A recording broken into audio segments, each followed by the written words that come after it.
بھارت کی تاریخ کو، بھارت کی ہسٹری کو صحیح پرسپیکٹو میں، صحیح نقطہ نظر سے سمجھنے کی کوشش کرنا ہے۔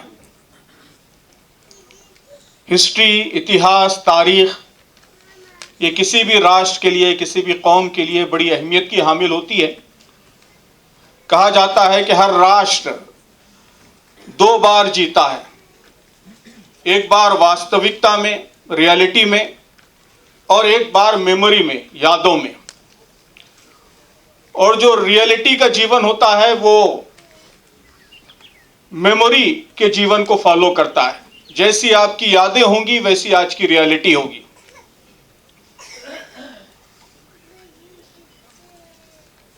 کوئی بھی قوم، اس کا نرمان، اس کی تشکیل میں صرف اس کے اچیومنٹس کا رول نہیں ہوتا، بلکہ اس کی میموری کا بھی رول ہوتا ہے، اس کے حافظے کا رول ہوتا ہے۔ وہ کیا یاد رکھتی ہیں اس کا کردار ہوتا ہے، اور کیا بھولتی ہیں اس کا بھی کردار ہوتا ہے۔ What they tend to forget. تو اس لیے یہ ضروری ہے کہ جو کچھ ہم یاد رکھیں، صحیح یاد رکھیں، ہماری میموری صحیح ہو۔ تاریخ، اتہاس یہ صرف نوسٹالجیا نہیں ہے، صرف انفارمیشن نہیں ہے، یہ سورس آف گائیڈنس ہے، یہ سویلائزیشنل وزڈم ہے جس کی روشنی میں ہم آج کا سفر طے کرتے ہیں۔ تو اس لیے محترم بھائیوں اور بہنوں، یہ کانفرنس یہ صرف ایک ایونٹ نہیں ہے، بلکہ اس کے پیچھے ایک بڑا مقصد ہے، ایک بڑا ادیش ہے کہ ہمارا ملک ہندوستان اپنی تاریخ کے ایک اہم مرحلے میں، تاریخ کے ایک اہم حصے کو فراموش نہ کرنے پائے، بھولنے نہ پائے۔ کلیکٹیو ایمنیشیا، اجتماعی نسیان کا شکار ہو کر نہ رہ جائے۔ نسیان، بھولنے کی بیماری جس طرح ایک انڈیویجول کے لیے مہلک ہوتی ہے، نقصان دہ ہوتی ہے، اسی طرح قوموں کے لیے بھی، ملکوں کے لیے بھی نقصان دہ ہوتی ہے۔ ہسٹری کے، میموری کے جو فائدے میں نے بیان کیے ہیں، وہ فائدے کنڈیشنل ہیں، مشروط ہیں، اور مجھے بڑی خوشی ہے کہ آج لرنیڈ اسپیکرز نے ان شرطوں پر، ان کنڈیشنز پر بھی روشنی ڈالی ہے کہ صحیح تاریخ کسے کہتے ہیں، اور تاریخ کا فائدہ حاصل کرنے کے لیے کس طرح کی ریسرچ کی ضرورت ہے۔ ضروری ہے کہ تاریخ غیر جانبداری کے ساتھ، نیوٹرلٹی کے ساتھ پڑھی جائے، سمجھی جائے، ریئلسٹک، حقیقت پسندی کے ساتھ تاریخ پر نظر ڈالی جائے۔ ذاتی پسند اور ناپسند کی اساس پر تاریخ کو دیکھنا، تاریخی کرداروں کو ہیرو اور ویلین کی بائنری میں ڈیوائڈ کر کے دیکھنا،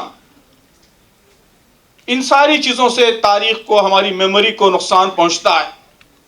تو صحیح تاریخ وہ ہے جو ان سب چیزوں سے اوپر اٹھ کر سنجیدہ تجزیے کی بنیاد پر لکھی جائے، سمجھی جائے۔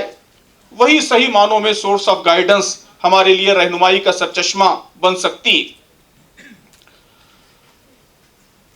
اس طرح دیکھنے کی ضرورت کیوں پیش آئی، اس پر بھی آج ہمارے اسپیکرز نے مختلف طریقوں سے روشنی ڈالی۔ کچھ کیریکٹرسٹکس تو ہمارے دور کی کیریکٹرسٹکس ہیں، ساری دنیا کا پرابلم ہے، گلوبل پرابلم ہے، اور کچھ پرابلم ہمارے ملک اور یہاں کی پالیٹکس کی دین ہے۔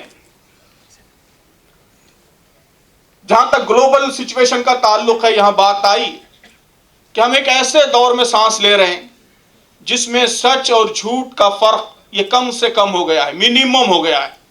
Post truth condition. کئی لوگوں نے یہاں بات کہی کہ تاریخ لکھی نہیں جاتی ہے، لکھی نہیں جا رہی ہے، بلکہ کیوریٹ کی جا رہی ہے، ایمپلیفائی کی جا رہی ہے، ویپنائز کی جا رہی ہے، اسے ہتھیار بنایا جا رہا ہے۔ اور ابھی بہت تفصیل سے آپ کے سامنے بات آئی کہ اس طرح کیوریٹ کی ہوئی، ایمپلیفائی کی ہوئی، ویپنائز کی ہوئی تاریخ، اتہاس، اس کو الگوریتھمز کے ذریعے بڑے پیمانے پر ڈسٹریبیوٹ کیا جا رہا ہے۔ لائکس اور ڈس لائکس کے فلٹر سے چھلنی ہو کر تاریخ آ رہی ہے. تو ایسی تاریخ یہ گائیڈنس کا، انلائٹنمنٹ کا ذریعہ نہیں رہتی، بلکہ گمراہ کرنے لگتی ہے، مس گائیڈ کرنے لگتی ہے، پوری قوم کو، پورے ملک کو مس گائیڈ کرنے لگتی ہے. وہ نیشن بلڈنگ کی اساس نہیں رہتی، بلکہ پولرائزیشن کی، تقسیم کرنے کی، بانٹنے کی، ملک کو کمزور کرنے کا ذریعہ بنتی ہے. اور یہی آپ دیکھ رہے ہیں اس وقت ہمارے ملک میں. ہسٹری اگر پروپیگنڈے تک محدود ہو جائے تو پوری سوسائٹی حافظے سے، میموری سے محروم ہو جاتی ہے، سوچنے کی صلاحیت سے محروم ہو جاتی ہے.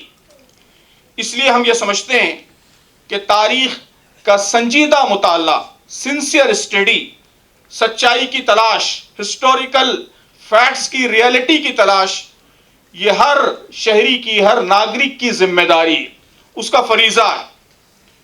اور اسی فریضے کی ادائیگی میں مدد کرنا اس کانفرنس کا، اس پوری موومنٹ کا اصل مقصد، اصل ادیش ہے. کانفرنس کا اصل تھیم آپ سب جانتے ہیں کہ مسلم کنٹریبیوشن ہے. بھارت کے اتہاس میں مسلمانوں کی بھومکا، مسلمانوں کا کنٹریبیوشن.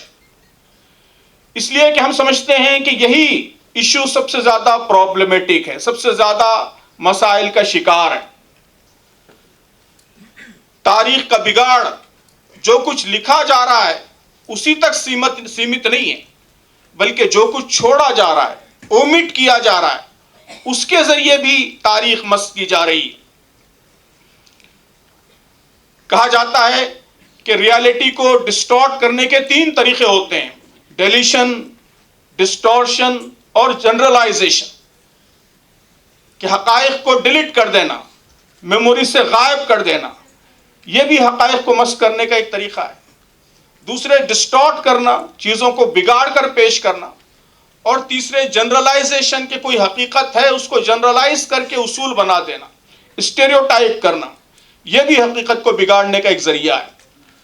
آج تاریخ، اتہاس ان تینوں طرح کے بگاڑ سے دوچار ہے. مسلم تاریخ بھی ان تینوں طرح کے بگاڑ سے دوچار ہے.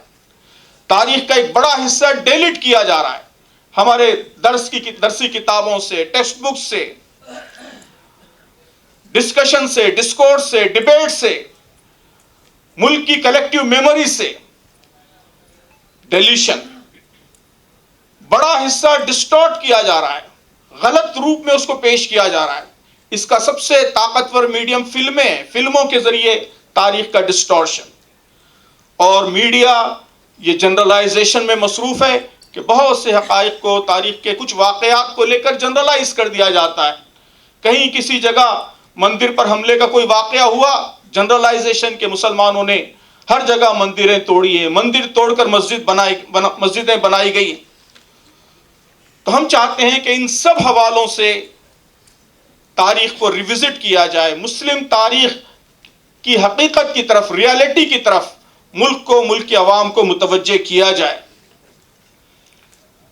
تو اس کا مقصد کسی خاص کمیونٹی، مسلمانوں کی امیج بلڈنگ نہیں ہے، بلکہ ٹروتھ کو ریسٹور کرنا، سچائی کو بحال کرنا، تاریخ کے حقائق کو لوگوں کے سامنے لے کر آنا، یہ گویا اصل مقصد، اصل ادیش ہے. یہاں بات آئی تفصیل سے کہ ہندوستان میں مسلمانوں کی تاریخ کوئی مارجنل اسٹوری نہیں ہے.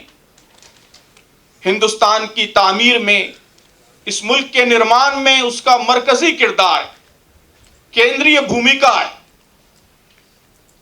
مسلمان اس ملک میں اپینڈکس کی حیثیت نہیں رکھتے، بلکہ وہ اس ملک کے سویلائزیشنل جرنی کے کو آتھر، شریک مصنف، تاریخ ساز کردار ان کا رہا ہے.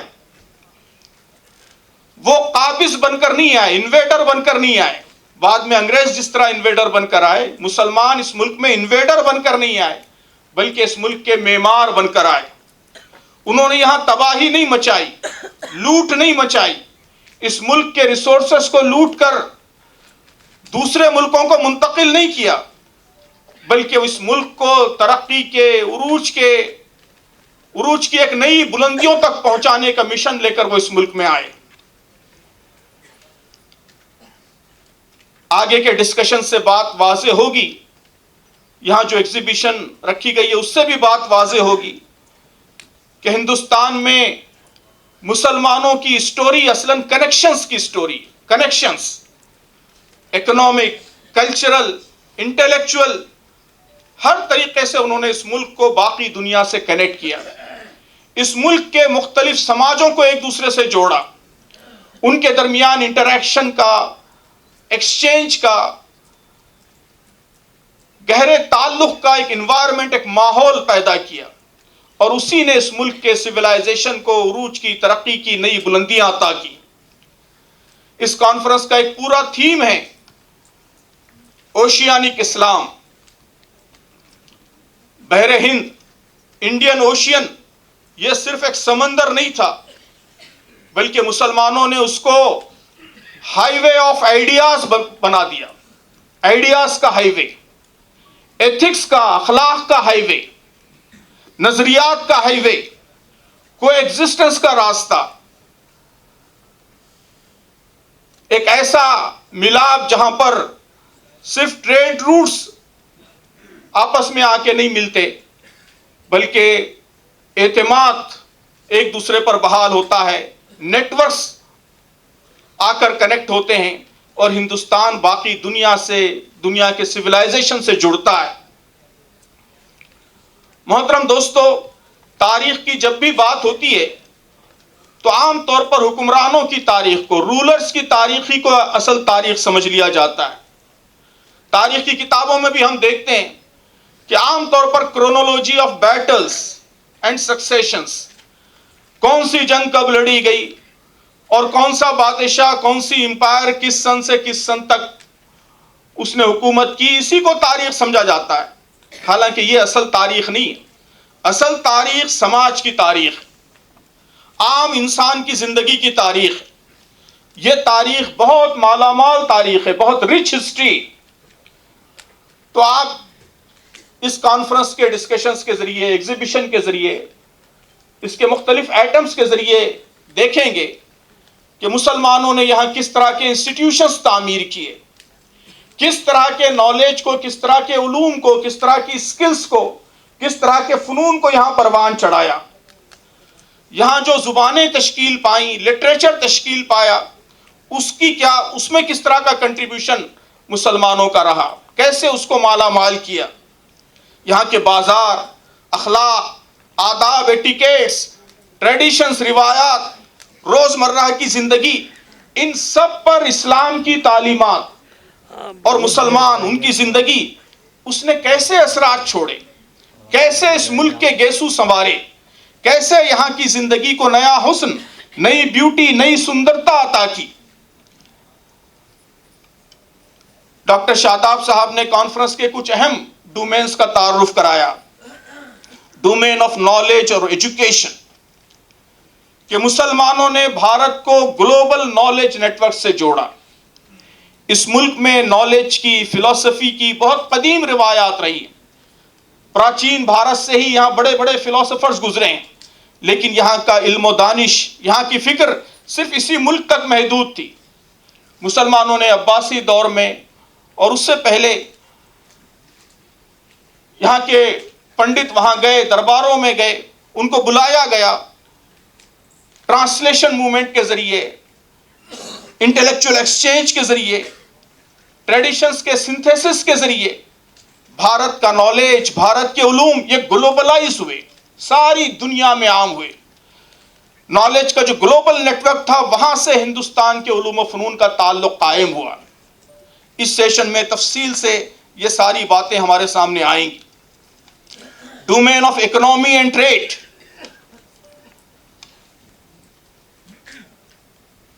بات آئی کہ مغلوں کے زمانے میں ہندوستان کا جو جی ڈی پی کنٹریبیوشن تھا گلوبل جی ڈی پی میں تقریباً 30% تھا. آج امریکہ کا بھی نہیں.